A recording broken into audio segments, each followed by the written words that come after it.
Mais la question est, pourquoi voyons-nous un jubilé dans notre âme, dans nos familles, dans notre espérance, dans notre foi, et pourquoi on ne le voit pas dans notre économie? Pourquoi ne sommes-nous pas libres comme Jésus voudrait que nous le soyons, libres pour les dettes, pour la mentalité financière de ce siècle?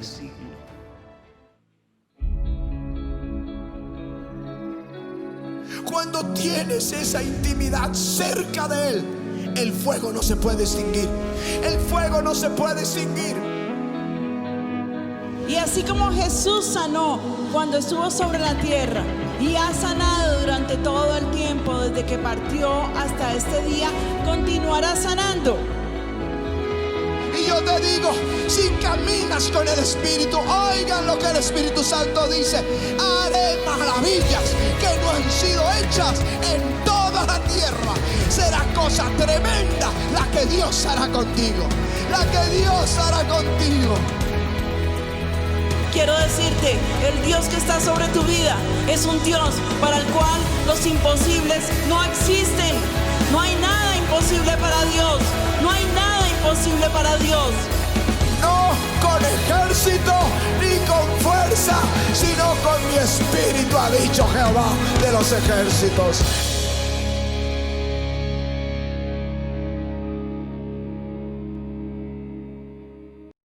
Ta gloire.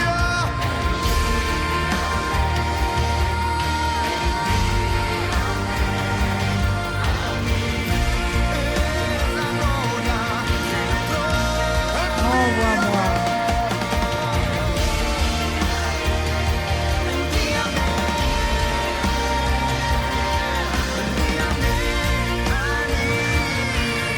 J'ai vu ta gloire, Seigneur.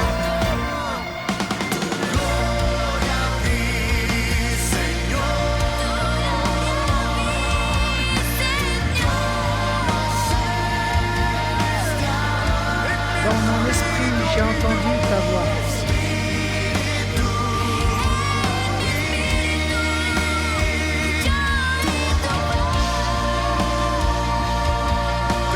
J'ai vu ta gloire, Seigneur.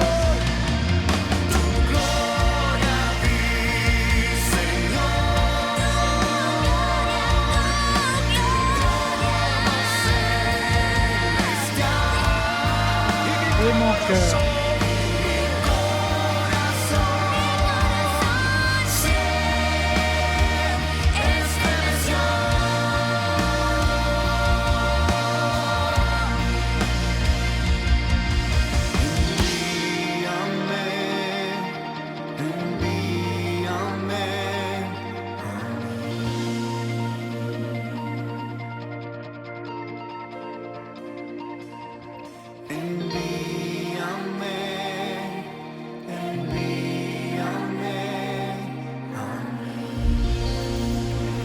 Merci, Seigneur. À la croix du calvaire, Jésus n'est pas seulement mort pour nos péchés, il a fait aussi pour nous guérir de nos douleurs. Par ses meurtrisseurs, nous avons été guéris. Vengé avait une douleur dans l'épaule, dit qu'il ne pouvait pas dormir, il avait une douleur qui ne lui laissait pas les bras. Et donc, quand le pasteur a donné la parole, Je vois l'onction qui touche les bras, qui touche le corps, les aisselles. Les épaules de quelqu'un sont guéries maintenant. j'ai senti un feu là et maintenant je peux le bouger, je ne sens plus de douleur. Et tu ne pouvais pas lever le bras?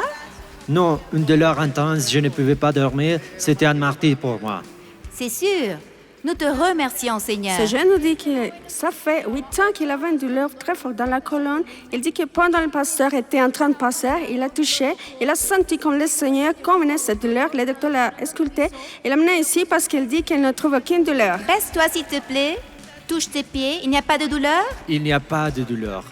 Merci, Jésus. Il y a 3 mois, la dame s'est présentée avec une bronchite chronique au poumon droit, due à des constructions qui se faisaient en face de sa maison, en plus des médicaments qu'elle prenait.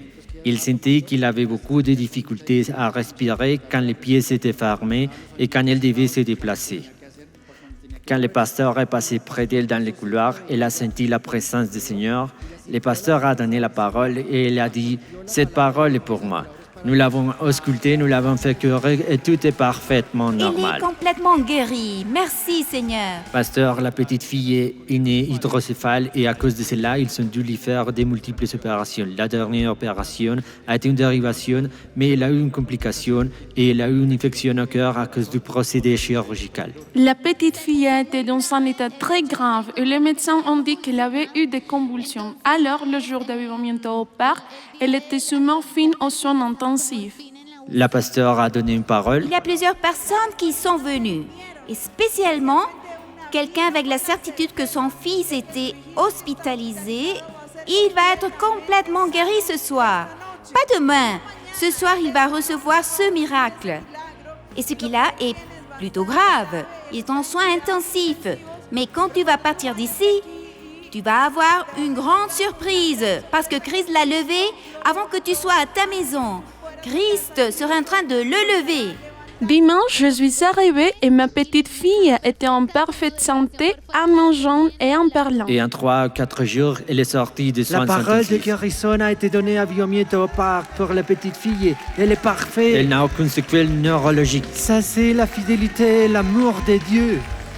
Il nous raconte qu'il était sur le point de divorcer. Ils ont commencé à faire des démarches, mais un jour, ils se sont arrêtés en chemin non dit. Si nous nous séparons, Dieu ne va pas nous venir. Alors, ils ont été ensemble par mail si les relations étaient très mauvaises.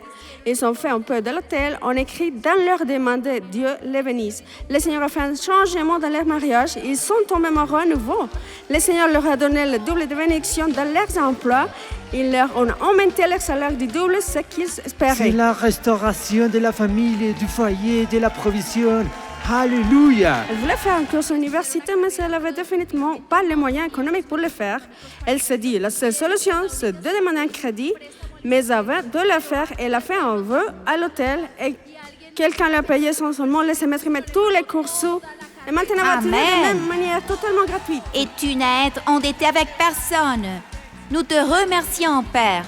Il y a 2 ans, il y a eu un accident. J'ai eu un accident avec ma moto. Ils m'ont fait 2 opérations à la cheville, durant laquelle ils m'ont mis 9 clous et 2 platines. J'ai eu beaucoup de douleurs et une inflammation continuelle. La douleur était terrible. Il est venu avec une douleur épouvantable. Dans les jours comme aujourd'hui, la douleur le rendait fou. C'était donné la parole à propos des clous dans son pied. Quelqu'un a une paire de vis dans sa cheville. Et à un moment de sa vie, il s'est fracturé le pied. Et maintenant, ces vis se trouvent là. Et c'est un tourment. Il y a de la douleur. Et cela ne s'est jamais remis. Et le Seigneur est en train de toucher ton pied. Et il est en train de le restaurer maintenant. Il est en train de perfectionner cette chirurgie. Reçois. Je me suis dit, cette parole est pour moi. J'ai senti l'onction et une envie de pleurer, une chaleur quand le pasteur était en train de donner la parole. J'ai senti une chaleur dans la Il cheville n'y a plus de douleur maintenant. et je n'ai Tu plus peux mal. marcher comme ça, sans aucune douleur. Regardez ça, après 9 vis dans les chevilles, que quelqu'un donne la gloire au Seigneur.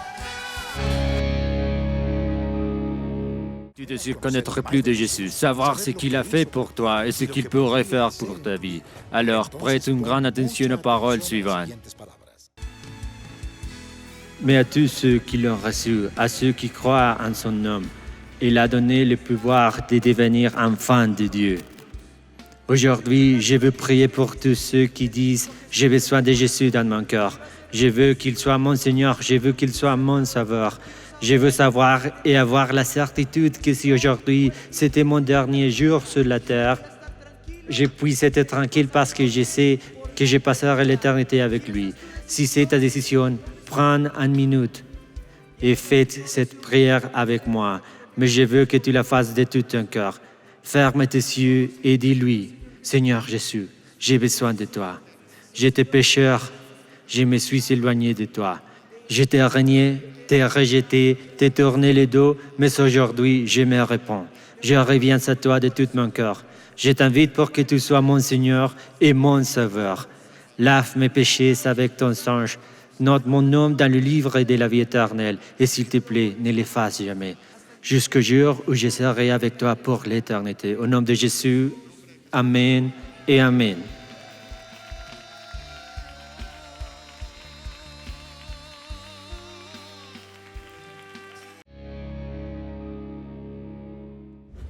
ce qui suit, Dieu que te rend puissante prédication qui est différée à ta vie et te donnera la conviction dans ton âme que le Seigneur combattra toujours pour toi. Ne te distrais pas, parce qu'une seule parole peut changer ta vie pour toujours. Avec vous, le pasteur Ricardo Rodriguez. Lévitique, chapitre 25.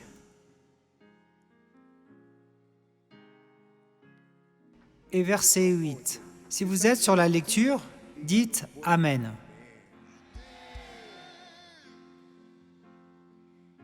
Tu compteras 7 sabbats d'années, 7 fois 7 années. Et les jours de ces 7 sabbats d'années feront 49 années. Le 10e jour du 7e mois, tu feras retentir les sons éclatants de la trompette. Alléluia!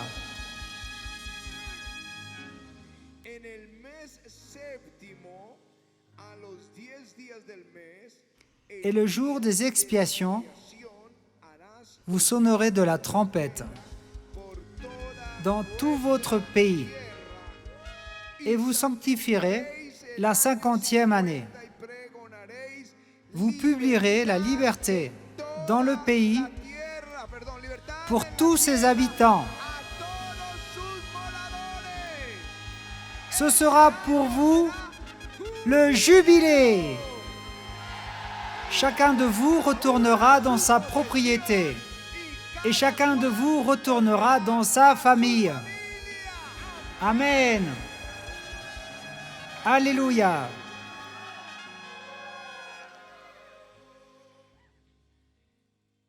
Nous vivons dans un monde avec une culture contraire aux Écritures. Ricardo Mauricio me racontait ces jours-ci, regardant les écoles aux États-Unis, ainsi comme notre collège. Le collège, nous l'avons créé ici en Colombie. Aux États-Unis, nous disons école. Notre collège fait une emphase sur la Bible et la théologie.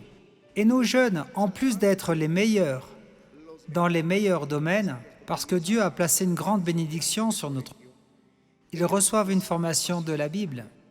Et c'est la spécialisation qu'a approuvé le ministère de l'Éducation. Mais il me parlait d'une école de finance où les parents ont mis leurs enfants dans ce collège, dans cette école, pour qu'ils grandissent en gérant le monde de la finance. Et pendant qu'il me parlait de cela m'a paru merveilleux, créatif. Ils seront de grands financiers, des gens du monde de la finance. Et il m'a dit que l'école commence en disant aux papas qu'ils prêtent de l'argent à leurs enfants et qu'ils leur enseignent à payer ponctuellement cette dette conformément à leurs promesses. Mes frères, ceci est contraire aux Écritures. C'est la mentalité du monde, la dette. Mais la mentalité dans la Bible est différente. Regarde ce que j'ai lu l'autre jour dans le livre de Proverbes. Le Seigneur me parlait de vous. Connais bien chacune de tes brebis. Donne tes soins à tes troupeaux.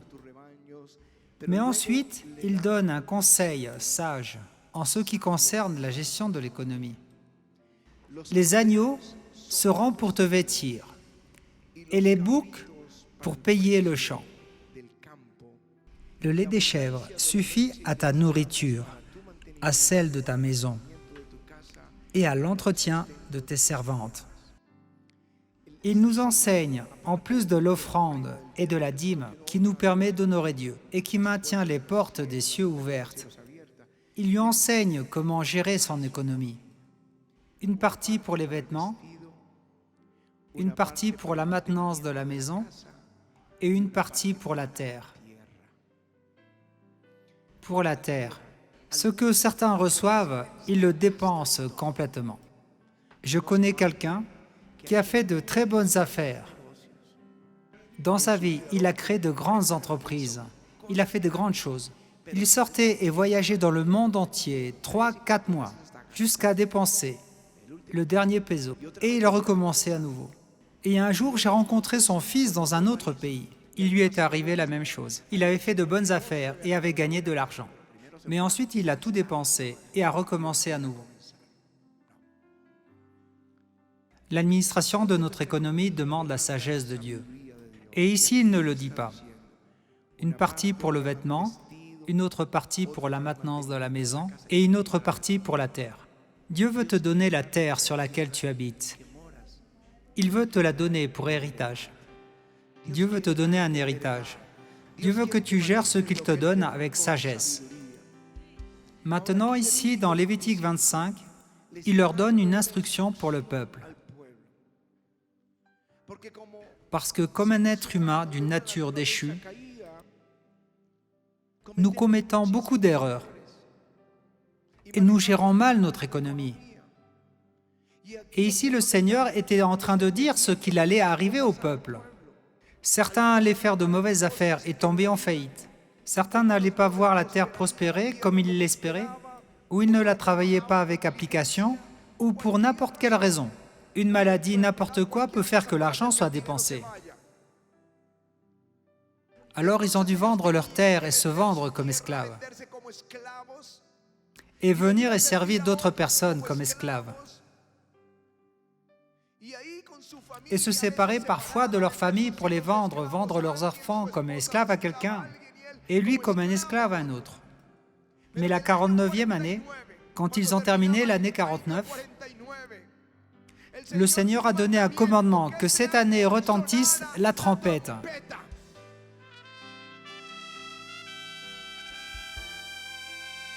Alors on criait « Année du jubilé ! Année du jubilé !» C'était l'année 50. Cette année, on pardonnait les dettes. Cette année, on libérait les esclaves. Cette année, ils récupérèrent leurs terres. Cette année, ils retrouvèrent leur famille. L'année du jubilé. Alléluia. Plus de dettes. Année du jubilé. Alléluia.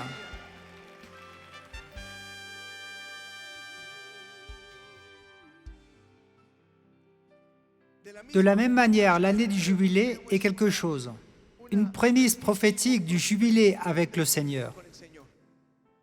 C'est une ombre de ce que Jésus venait faire dans ce monde. Parce que quand l'homme a péché, la malédiction est entrée dans la terre. Mais la terre ne donnait plus son fruit, mais elle donnait des épines et des ronces. Et cela a amené la ruine. Et la maladie et la mort sont venues, et l'homme s'est rendu esclave de Satan. Il s'est rendu esclave du péché. Mais il y avait une annonce prophétique de la venue du Messie dans Genèse 3,15, et à travers de la vie d'Abraham et des patriarches. Et Moïse parlait de cette annonce, et les prophètes ont annoncé la venue du Messie, de celui qui les rédimerait du péché, et qu'en un seul jour, le péché serait effacé de la terre.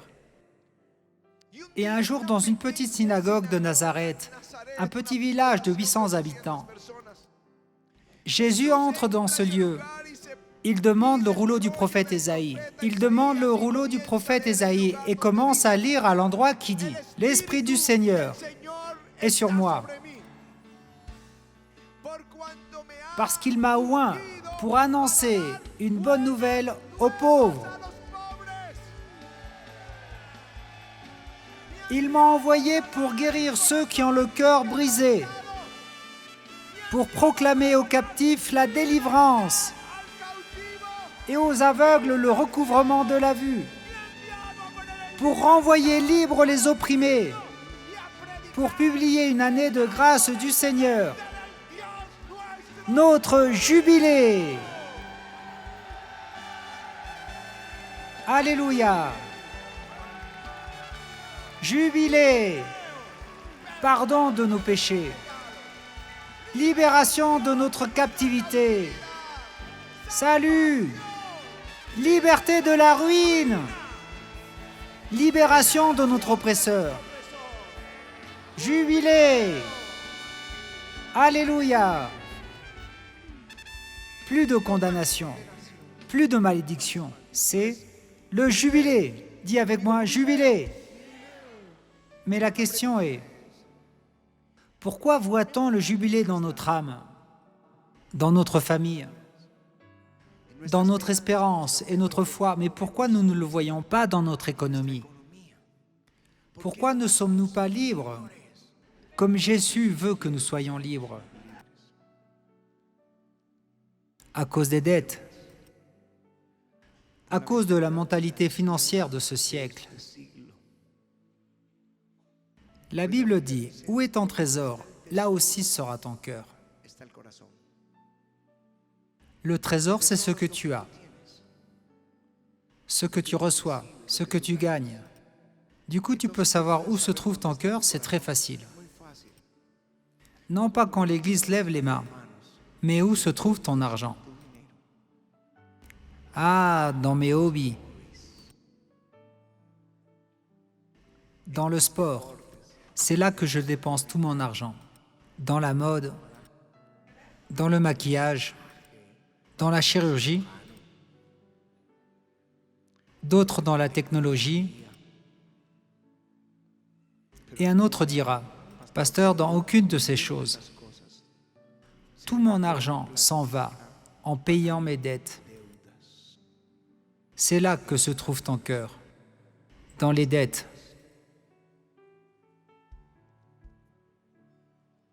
La dette est un péché.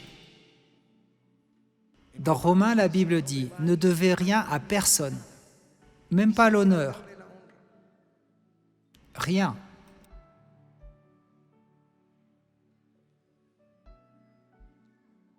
La dette est une malédiction. Dans Deutéronome 28 qui parle des bénédictions, il est écrit « Tu prêteras et tu ne demanderas pas de prêt ». Mais dans les malédictions, on dit le contraire. Tu demanderas un prêt.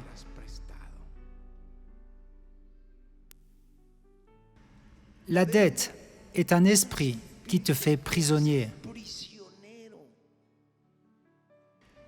Quelqu'un doit, pour essayer d'unifier l'économie, parlons de 500 $. Pour que vous puissiez me comprendre, en Amérique du Sud, en Espagne et aux États-Unis. 500 $. Et il est désespéré parce qu'il doit 100 $ à Javier, il doit 200 $ à Mauricio, à Jimena, il lui doit aussi 100 $, il doit 500 $. Et ils lui mettent la pression. Alors apparaît quelqu'un qui dit « Je peux lui prêter 1000 $. J'ai vu sa capacité de paiement, je peux lui prêter 1000 $. Et il pense que cela vient de Jésus. Et il donne la gloire au Seigneur Jésus. Et il vient et il dit « Prends Mauricio, prends Javier, prends Jimena, je vous ai payé. Il me reste 500 $, il achète des vêtements, il va manger. » La joie lui dure 2 semaines et ensuite jusqu'au cou, étranglé, parce que maintenant il doit le double. Ce qui s'est passé aux États-Unis durant cette récession, ce moment difficile, je crois que c'était en 2007, c'est que les gens ont acheté leur maison, une maison de 200 000 $. De 200 000 $.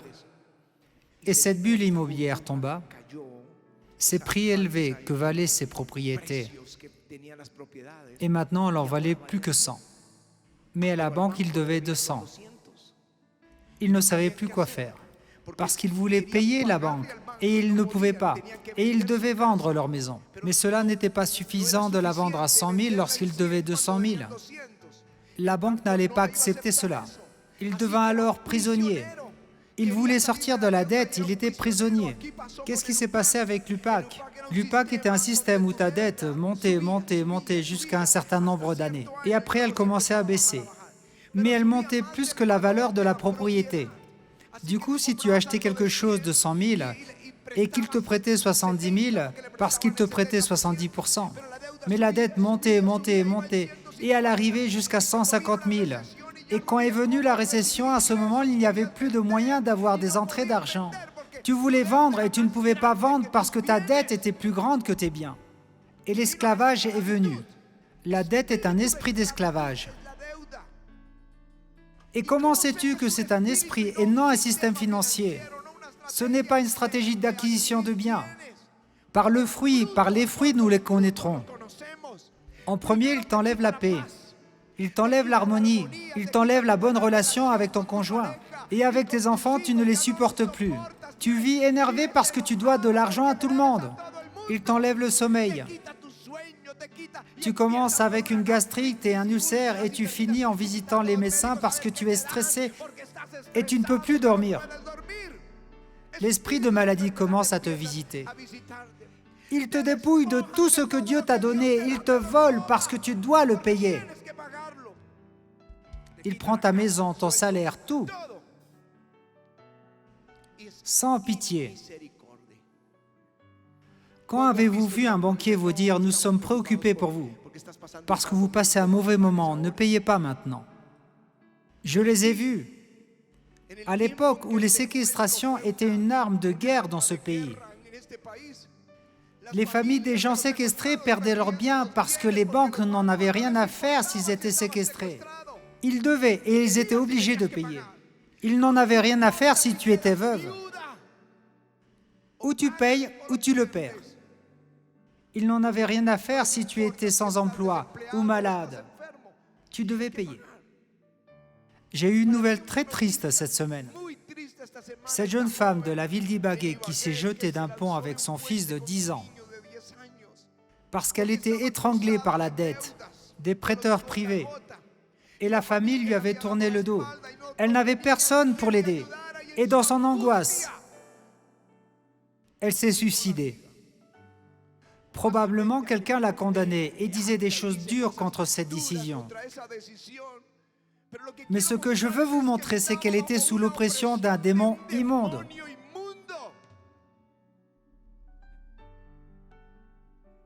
Ça, c'est la dette, un esprit d'esclavage. Parce que la parole dit, celui qui emprunte est esclave de celui qui prête. Que pouvons-nous faire? Tous, ou la majorité, nous sommes passés par là. Que faire lorsqu'il n'y a pas de sortie? Et nous sommes endettés jusqu'au cou.